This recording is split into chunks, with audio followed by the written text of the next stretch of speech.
Assalamu alaikum. Ramadan Mubarak on everyone. Today we will talk about the normal and abnormal sexual development. Differentiation of the fertilized embryo into a male or female fetus is controlled by the sex chromosomes. All normal fetuses have an undifferentiated gonad which has the potential to become either a testis or an ovary.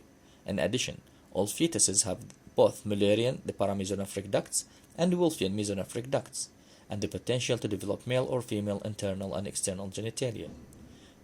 The gonads first appear as the genital ridge overlying the embryonic kidney in the intermediate mesoderm during the 4th week of embryonic life, and they remain sexually indifferent until the 7th. The undifferentiated gonad has the potential to become either a testis or an ovary, and hence the term bipotential. And the chromosomal complement of the zygote determines whether the gonad becomes a testis or an ovary. Development of the male sexual organs. As the gonad develops into a testis, it differentiates into two cell types. The Sertoli cells produces the anti-Mullerian hormone AMH, and the Leydig cells produces testosterone. The anti-Mullerian hormone suppresses further development of the Mullerian ducts, whereas testosterone stimulates the Wolffian ducts to develop into the vas deferens, epididymis, and seminal vesicles. In addition, in the external genitalial skin, testosterone is converted by the enzyme 5-alpha reductase into dihydrotestosterone. This acts to virilize the external genitalia. The genital tubercle becomes the penis, and the labiosacral folds fuse to form the scrotum. The urogenital folds fuse along the ventral surface of the penis and encloses the urethra, so that it opens at the tip of the penis. Development of the female sexual organs. In the primitive ovary granulosa cells derived from the proliferating coelomic epithelium surround the germ cells and form the primordial follicles. Each primordial follicle consists of an oocyte within a single layer of granulosa cells. Theca cells develop from the proliferating coelomic epithelium and are separated from the granulosa cells by a basal lamina. Here the maximum number of primordial follicles is reached at 20 weeks gestation, and there are 6 to 7 million primordial follicles present. The numbers of these reduces by atresia, and at birth only 1 to 2 million remains. Atresia continues throughout life, and by menarche only 300,000 to 400,000 are present, and by menopause none is present. The development of an oocyte within a primordial follicle is arrested at the prophase of its first meiotic division. It remains in that state until it undergoes atresia or enters the meiotic process preceding ovulation. In the female, the absence of testicular anti-Mullerian hormone allows the Mullerian structures to develop, and the female reproductive tract develops from these paired ducts. The proximal 2/3 of the vagina develop from the paired Mullerian ducts, which grow in a caudal and medial direction and diffuses in the midline. The midline fusion of these structures produces the uterus, cervix, and upper vagina, and the unfused segment form the fallopian tubes. Cells proliferate from the upper portion of the urogenital sinus to form structures called the sinovaginal bulbs. The caudal extension of the Mullerian ducts projects into the posterior wall of the urogenital sinus as the Mullerian tubercle. The Mullerian tubercle and the urogenital sinus fuse to form the vaginal plate, which extends from the Mullerian ducts to the urogenital sinus. This plate begins to canalize, starting at the hymen and proceeding upwards to the cervix in the 6th embryonic month. The external female genitalia. The external genitalia do not virilize in the absence of testosterone. Between the 5th and 7th weeks of life, the cloacal folds, which are a pair of swellings adjacent to the cloacal membrane, fuse anteriorly to become the genital tubercle. This will become the clitoris. The perineum develops and divides the cloacal membrane into an anterior urogenital membrane and a posterior anal membrane. The cloacal folds anteriorly are called the urethral folds, which form the labia minora. Another pair of folds within the cloacal membrane form the labiosacral folds that eventually becomes the labia majora. urogenital sinus becomes the vestibule of the vagina. The external genitalia are recognizably female by the end of the 12th embryonic week. Key learning points. The primitive gonad is first evident at the 5th week of embryonic life and forms on the medial aspect of the mesonephric ridge. The undifferentiated gonad has the potential to become either a testis or an ovary. The paramesonephric duct, which later forms the Mullerian system, is the precursor of female genital development. The lower end of the Mullerian ducts fuse in the midline to form the uterus and upper vagina. Most of the upper vagina is of Mullerian origin, while the lower vagina forms from the sign of vaginal bulbs. Primordial follicles contain an oocyte arrested in the prophase, surrounded by granulosa cells. The maximum number of primordial follicles is reached at 20 weeks of gestation. These reduce by atresia throughout childhood and adult life. Structural problems of the female pelvic organs. Mullerian anomalies. These are common, occurring in up to 6% of female population, and may be asymptomatic. The etiology is unknown. Although associated renal anomalies are present in up to 30%, several classifications are used that have relevance to the clinical management. The following figure represents the mechanisms of Mullerian duct anomalies. A. Problems of formation. One or both Mullerian ducts may not develop fully, resulting in uterine agenesis or hypoplasia. Hypoplasia occurs if bilateral Mullerian ducts are failed to form, or unicornuate uterus when only one side Mullerian duct is not formed. B. Problems of effusion. Failure of effusion results in bicornuate or didelphys uterus. C. Problems of septal resorption. After the lower Mullerian duct fuse, a central septum is present, which subsequently must be resorbed to form a single uterine cavity, and a cervix. Failure of resorption is the cause of septated uterus. The etiology of those problems.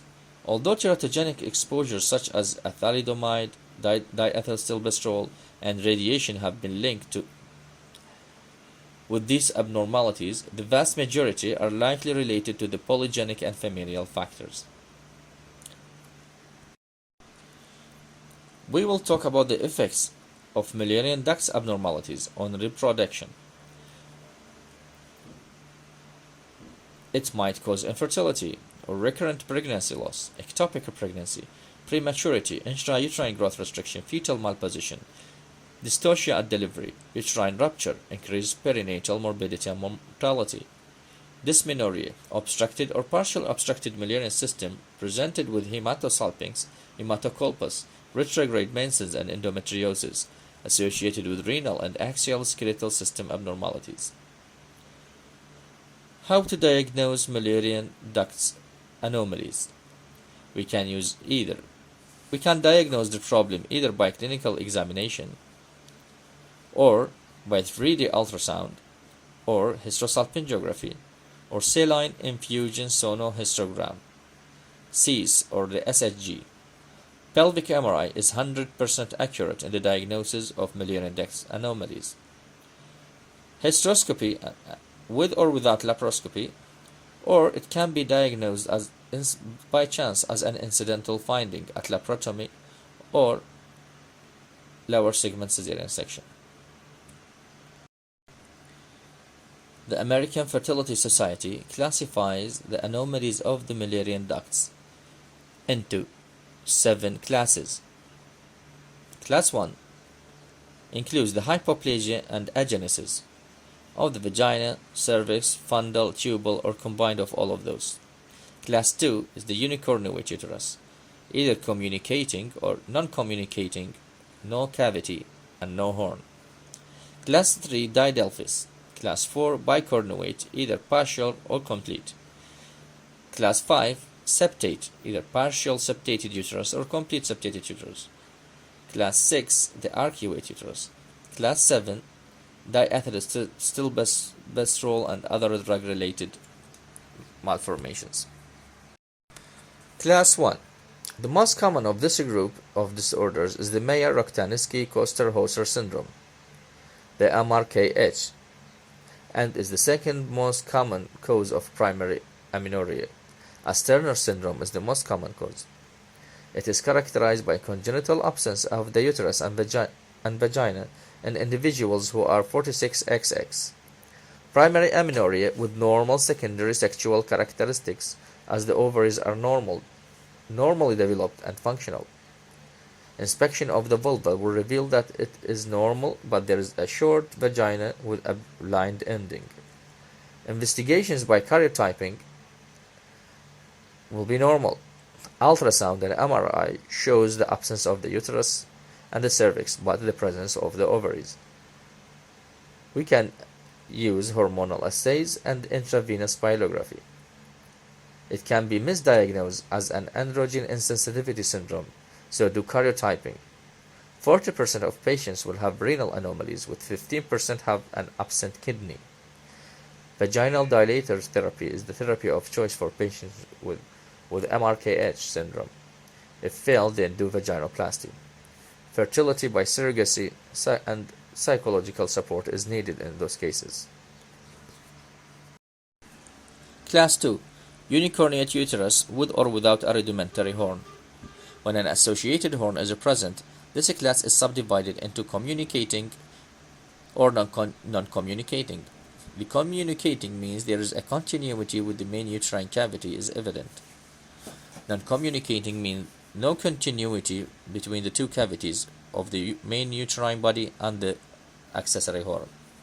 The non-communicating type is further divided on the basis of whether an endometrial cavity is present in the rudimentary horn. These malformations have previously been classified under asymmetrical lateral fusion defects. The clinical significance of this classification is that they are invariably accompanied by ipsilateral renal and urethral agenesis. Class 3. Didelphys uterus. Complete or partial duplication of the vagina, cervix, and uterus characterizes this anomaly.